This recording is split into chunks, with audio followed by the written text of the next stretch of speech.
नगर। बातमी अमरावतीमधून आहे। तिवसामध्ये यशोमती ठाकूर यांच्याकडून ट्रॅक्टर मोर्चा काढण्यात आलेला आहे। शेतकऱ्यांच्या मागण्यांसाठी तहसील कार्यालयावरती ट्रॅक्टर मोर्चा काढण्यात आलाय। ओला दुष्काळ जाहीर करा, कर्जमाफी करा अशी मागणी यशोमती ठाकूर यांनी केलेली आहे। शेतकऱ्यांना तात्काळ नुकसान भरपाई देण्याची मागणी देखील यशोमती ठाकूर यांच्याकडून केली जाते।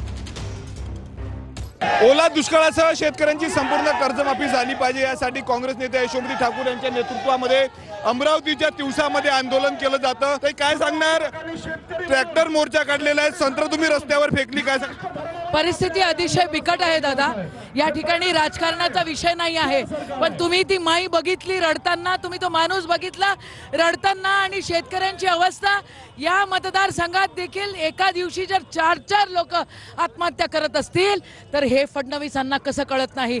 आणि या ठिकाणी पालकमंत्री येतात, वाळूचा हिशोब करतात आणि त्याला बांधावर जायसाठी त्या ठिकाणी फुरसत नाही। हे राजकारण नाही, हे या ठिकाणी शेतकऱ्याचा आवाज आहे।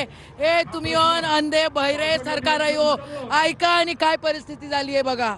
चक्काजाम शेतकऱ्यांनी केलेला आहे, ट्रॅक्टर घेऊन शेतकरी आलेले, आवर्जून स्वतःहून आले। मी हे आंदोलन केलेलं नाही, तैना केलं आणि मला इथं बोलवलं। शेतकऱ्याची कर्जमाफी। कॅमेरामॅन अनिकेत दातोंडेसह मी स्वप्नील उमप, TV9 मराठी, तिवसा, अमरावती।